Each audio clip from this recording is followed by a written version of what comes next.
Olá, boa noite. Vamos dar continuidade ao nosso assunto, tá? De eletroforese, onde nós vimos até o último aparelho, né? Vou mostrar aqui a imagem, passar aqui de forma rápida. Bom, nós tínhamos terminado aqui, onde eu mostrei essa imagem para vocês, que é uma imagem onde nós vamos submeter esse gel de agarose para que ele seja submetido a uma carga positiva e uma carga negativa, onde vai fazer com que as bases moleculares, as partículas moleculares, ou seja, partículas de DNA, elas sobem ou descem. Ou seja, é só partícula de DNA? Não. Às vezes é feita a avaliação de algumas outras partículas sem ser partículas de DNA.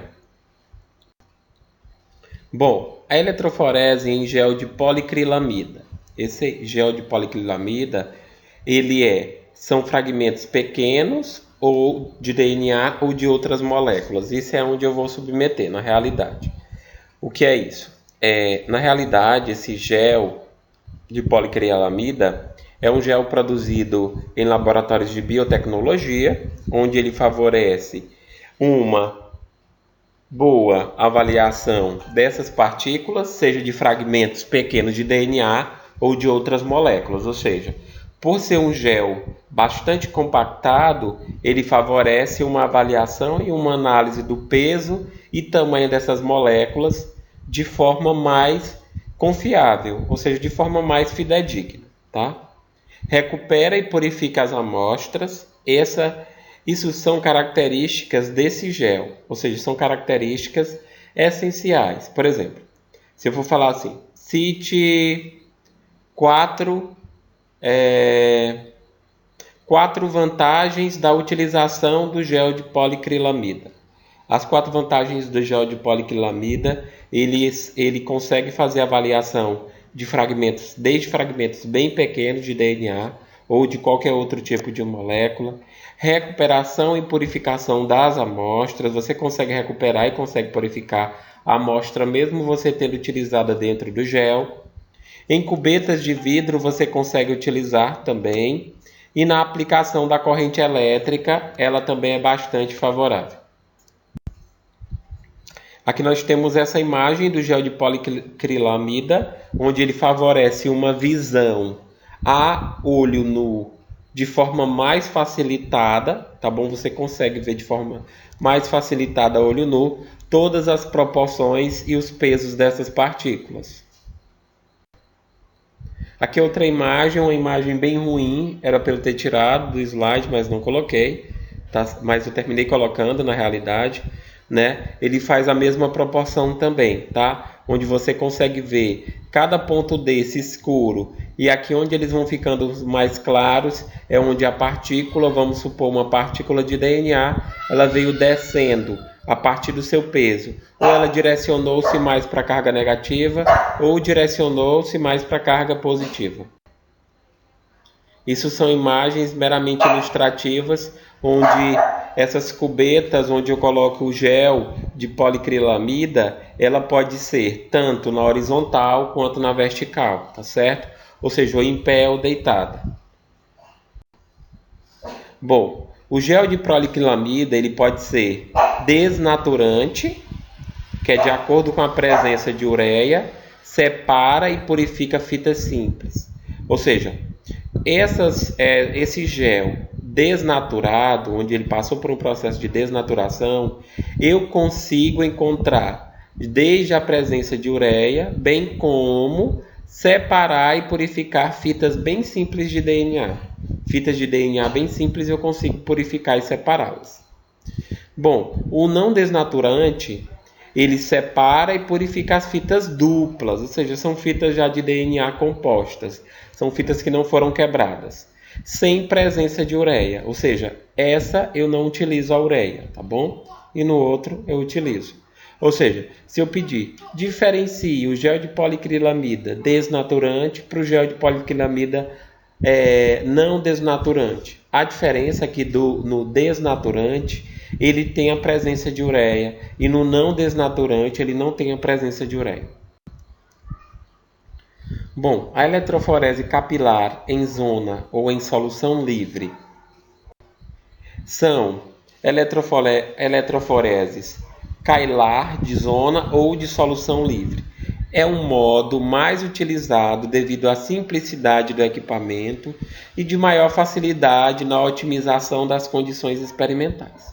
Ou seja, esse tipo de técnica, ela facilita para o bioquímico, para o biomédico, para o técnico de análises clínicas manuseá-la e processá-la de forma mais tranquila, porque eu vou utilizar apenas uma única cubeta, tá bom? Um único tubo, que eu vou mostrar um pouquinho para vocês mais na frente, que é chamado até de capilar, tá? O capilar e os reservatórios contendo os elétrons são cheios até o tampão, até na parte de cima, tá? Que é denominado eletrólito carreador, que é o que vai carrear, o que vai fazer com que a partícula corra nele, tá? O qual conduz a corrente elétrica e favorece a capacidade tamponante, certo? Se introduzirmos uma amostra contendo uma mistura iônica no capilar com uma banda de pequena espessura, eu consigo ter um resultado satisfatório. Bom, quando o campo elétrico é aplicado, forças elétricas atuam nesses campos, nessas cargas da camada difusa, tá bom? E aí vai fazer os que tiverem mais afinidade para a carga positiva, vai tenderem a vir mais para a carga positiva, e os que forem de cargas mais negativas tendem a ir para o lado da carga negativa. Bom, os íons eles se arrastam, tá certo? Eles se arrastam, eles terminam arrastando essas moléculas na realidade. Esses íons vai favorecer o arrastamento dessas moléculas de água, formando um fluxo que é direcionado para o catoto, que o catoto são as regiões polares, o polo de um lado e o polo do outro, tá bom? Enquanto a parede do capilar permanece negativa. E a parede do capilar, eu vou já mostrar a imagem para vocês. A parede do capilar, que é a regiãozinha do vidro, ela permanece de forma negativa.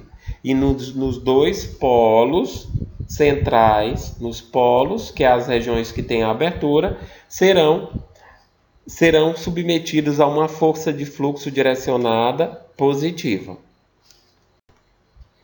Bom, aqui nós temos a imagem como se fosse de um capilar, certo? Nós temos as duas paredes do capilar, que são de vidros, vamos supor. Nós temos aqui o anodo e o catodo, que são as duas regiões polares, os dois polos, polo direito, polo esquerdo, tá bom? E aqui nós temos a molécula inteira, aqui A, B, C, D, tá bom? Essas moléculas elas foram submetidas a cargas positivas e a cargas negativas, de acordo com o padrão de polaridade dela, ou ela vai mais para a carga positiva ou vai para a carga negativa, tá? Ou vai mais para a região do catoto ou vai mais para a região do anodo. Bom, e como eu falei para vocês, o polo, nós temos aqui o anodo positivo e o catoto negativo. De acordo com o peso molecular e o tamanho dessas partículas, elas tendem a se direcionarem ou mais para a carga positiva ou mais para a carga negativa, tá bom? E sempre nesses polos das regiões, por exemplo, essa região da parede do vidro, elas sempre são regiões negativas, tá certo? Bom, e essa imagem aqui simplesmente ela demonstra isso, tá? A carga que forem mais afinidades positivas, elas tendem a vir para o lado catoto, tá bom? E as bases negativas, se tiverem mais negativas, tendem a ir mais para o lado do anodo. Bom, esse é um assunto chato e difícil, tá bom? Para entendimento, mas é necessário que vocês, pelo menos, adquirem o conhecimento de que é eletroforese. Qual é a importância da eletroforese? A eletroforese nada mais é do que um separador de partículas, onde ele avalia essas partículas desde seu tamanho ou peso molecular, tá certo? Seja uma partícula de DNA ou seja qualquer outro tipo de partícula. A eletroforese ela teve um grande boom e um grande desenvolvimento para a genética, que eu falei para vocês. Por exemplo, aí em casos de exames de DNA e vários outros tipos de exames também, tá bom? É isso basicamente que eu quero que vocês aprendam.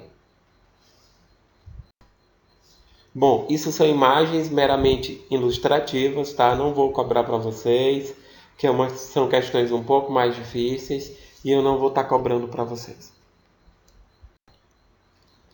Bom, a eletroforese capilar no sequenciamento automático do DNA, ou seja, o DNA ele foi sequenciado, certo? Hoje o DNA, até a gente chegar no sequenciamento do DNA, foi grandes e vários anos de estudo, porque o sequenciamento do DNA foi uma coisa bastante extensa, muito extensa, até que hoje nós temos um livro onde tem todo o sequenciamento do DNA humano e é o maior livro do mundo, tá bom? Aí você já dá para tirar que é uma coisa bem complicada e bem complexa. Bom, para decifrar o código genético humano, os cientistas do Projeto Genômica tiveram que enfrentar a enorme tarefa de localizar as dezenas de milhares de genes que se encontram no DNA humano e, em seguida, fazer o sequenciamento acerca dos 3 bilhões de pares de bases contidos nos cromossomos. Ou seja, um estudo bastante demorado e bastante complexo. Bom, com a tecnologia, normalmente o uso do início dos anos 90, essa tarefa levaria bem mais de 10 anos, com um custo de alguns bilhões de dólares para que isso fosse feito, tá? Foi o desenvolvimento da técnica de eletroforese capilar, combinada com o uso de radiação a laser, que permitiu acelerar o processo, uma vez que essa técnica potencialmente é de 50 a 100 vezes mais rápida do que o método tradicional. E isso favoreceu uma avaliação e um estudo e o resultado do sequenciamento de forma mais rápida. Bom, a técnica tradicional para o sequenciamento do DNA é o método de Sanger, tá? Desenvolvido por Frederick, tá? Um dos ganhadores do Prêmio Nobel de Química de 1980. Esse método utiliza as enzimas especiais para sintetizar fragmentos de DNA que terminam quando uma determinada base, seja uma adenina, uma citosina, uma guanina ou uma timina, aparece ao longo do sequenciamento. Bom, curiosidades, nós temos a análise do STR, tá? Que são examinados devem ser extrair o DNA das moléculas das amostras para quantificar o DNA, transformar o DNA utilizado em uma técnica de PCR, certo? Utilizando a eletroforese capilar para extrair o DNA transformado. A análise via reação em cadeia de polimerase, que é chamada a famosa PCR, é uma técnica mais recente, que pode transformar o DNA em uma amostra bem menor. Ou seja, a eletroforese, que antigamente tinha o maior trabalho de conseguir fazer o processo de separação, submeter a mesma na eletroforese, tinha essa grande dificuldade, essa demora, tá bom? Mas aí a PCR, que é essa reação de cadeia de polimerase, ela veio transformar, né? Ela veio acelerar o processo, transformando o DNA em uma amostra bem menor. O banco de dados do CODES, do FBI, utilizam amostras que passarão pela análise, tá bom? Desse STR, examinando 13 locais. A probabilidade de 2 pessoas possuírem perfis desse 13 loci, por exemplo, idênticos, é de cerca de 1 em cada bilhão. Ou seja, lá nos Estados Unidos, o FBI termina usando essa técnica, por exemplo, para descobrir quem causou por exemplo, um assassinato. Um determinado indivíduo foi assassinado.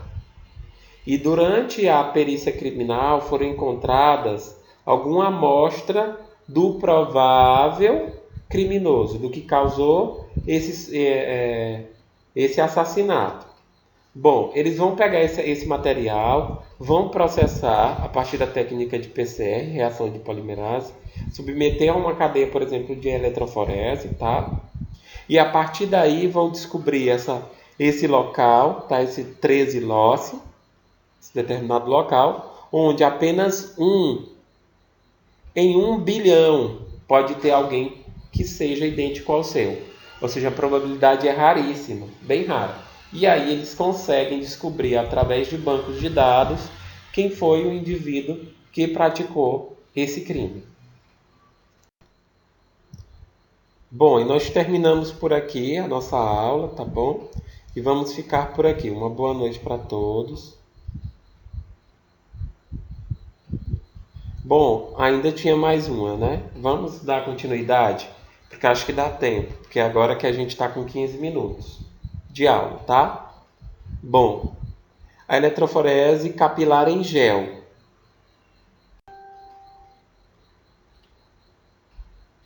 Utilizada exclusivamente para a separação de macromoléculas, ou seja, macro são moléculas maiores, tá bom?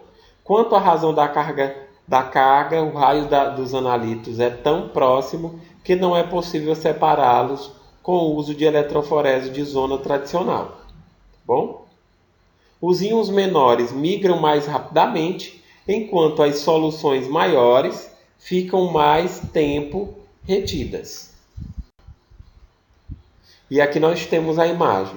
Nós vemos aqui as partículas menores, mais simplesinhas, elas tendem a ser puxadas mais para a carga do anoto, que é o positivo, e as partículas maiores, elas tendem a ser chamadas mais para o lado do negativo, o cátodo. Esse é o processo de migração, tá bom? Quanto menor, ela vai conseguir passar com maior facilidade dentro do gel e chegar até a carga positiva. Bom, teve início com a utilização de colunas preenchidas com géis químicos, tá bom? Que esse um gel produzido dentro do próprio laboratório.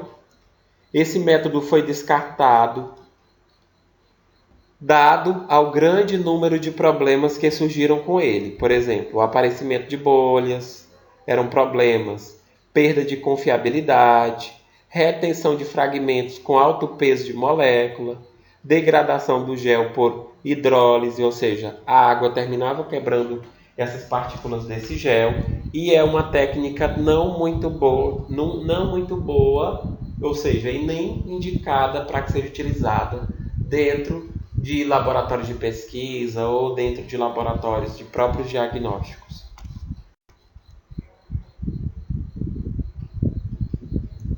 Tais problemas levaram à formulação de novos sistemas, denominados de géis físicos, ou seja, aqueles géis que eram produzidos quimicamente dentro dos laboratórios foram substituídos pelos géis físicos.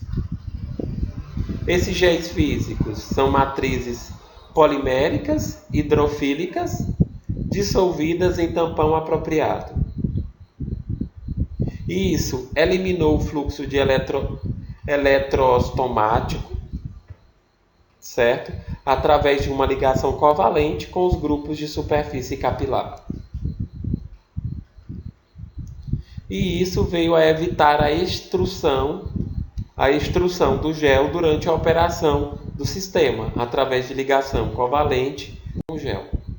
Bom, os géis eles são estruturas delicadas, sujeitas a mudanças de morfologia pela ação da temperatura, do pH, da força iônica, da própria concentração do meio, tá certo? Isso pode sofrer alguns processos de interferências. Bom, uma das principais vantagens da realização por separação por esse tipo de gel é que o formato capilar preenchido com o gel possibilita a dissipação eficiente do calor gerado pelo efeito Joule, tá bom? Em razão da geometria capilar e das propriedades anticonvectivas do gel. Bom, isso é uma imagem que mostra basicamente esses mapas com esses essas partículas de DNA que foram submetidas a essa técnica, tá? Esse sequenciamento do DNA, e essas partículas foram submetidas a essa eletroforese com essa utilização desse gel físico, tá bom? Onde nós vemos aqui diferentes sistemas de revelação dos géis. Nós temos aqui na imagem A, que é o brometo do etídio, tá? O B, o nitrato de prata. O C, o raio-x, tá bom? Através do raio-x. A quimioimunofluorescência na D.